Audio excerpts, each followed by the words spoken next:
इस वक्त मैं चौधरी फार्म हाउस मौजूद है और हमारे साथ चौधरी इंसान जी हैं। इनसे जानते हैं कि आज बैठक के बाद क्या कुछ निर्णय रहा है। जी चौधरी साहब, क्या कुछ रहा? समर्थक बहुत इंतजार कर रहे हैं।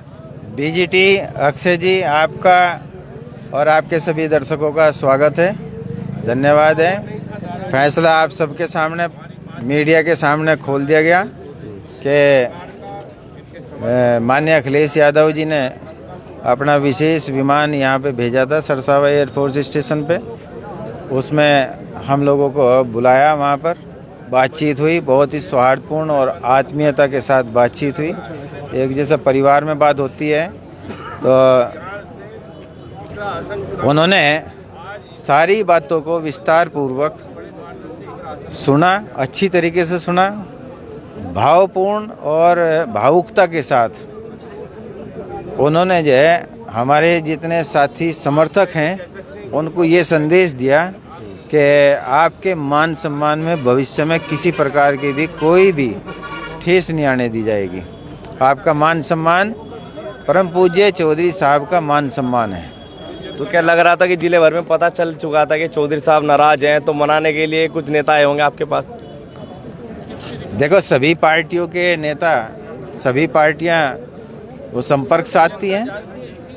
हमने अपने साथियों का, समर्थकों का, सभी का दृष्टिकोण जाना, और जब माननीय अखिलेश यादव जी का ये संदेश आया तो सभी समर्थक और साथियों की ये राय थी कि इस संदेश पे हमें गंभीरता से विचार करना चाहिए, और ये साथियों का, समर्थकों का माननीय राष्ट्रीय अध्यक्ष अखिलेश यादव जी का फैसला है, न कि ये रुद्रसेन या इंद्रसेन का फैसला है। आप कह रहे हो कि समर्थकों का ये फैसला है, लेकिन हम देख रहे थे पर उस दिन मीटिंग थी, समर्थक कह रहे थे भाजपा में चले जाना चाहिए, बहुत टाइम हो गया, सत्ता नहीं देखी।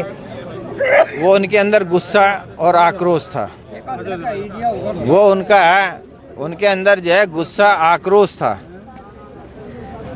तो गुस्सा आक्रोश स्वाभाविक है, वो झेलना पड़ा।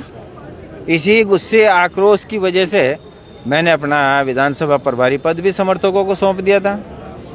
तो वो प्रभारी पद मिल चुका है? अभी आपके सामने राष्ट्रीय अध्यक्ष जी ने उसको अस्वीकार कर दिया। ये समर्थकों का जो फैसला था उनके सामने रख दिया गया था। उन्होंने ससम्मान वो इस्तीफा जो है ये कहा कि ये चौधरी साहब के जो समर्थक अनुयायी है, इनको मैं किसी कीमत पे भी छोड़ नहीं सकता। चौधरी साहब, आखिरी सवाल, थोड़ा तीखा है सवाल। आपने मीटिंग में मसूद परिवार, हसन परिवार को तमाम तरीके के आरोप उन पर लगाए, तो अब क्या लग रहा है कि एक मंच पे आएंगे और वोट की अपील करेंगे जनता से उन दोनों के लिए? देखो, हसन परिवार पे मैंने आरोप नहीं लगाए, मैंने वहाँ पे एक शब्द इस्तेमाल किया था कि स्पष्टीकरण।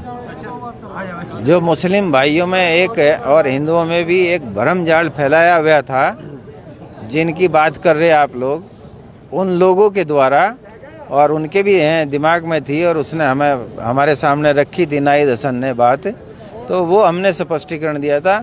आरोप नहीं लगाते हम, जब बोलते हैं तो सच बोलते हैं, वो आरोप नहीं होता। आरोप तो कोई भी लगा दे, लेकिन जो बोलते हैं तो सच बोलते हैं, और उनके लिए भी हम सच बोलते हैं। जो वो इस पर सहारनपुर लोकसभा पे फुदकते फिर रहे हैं, मैंने कहा था, उन्होंने कहा था मुझे आरएसएस, मैं आज भी कहता हूँ और ठोक के कहता हूँ कि है उनके लिए आरएसएस से एक कदम आगे हूँ, आज भी और कल भी, जब तक कि वो अपनी विभाजनकारी जो उनकी सोच है उसको बदल नहीं लेते।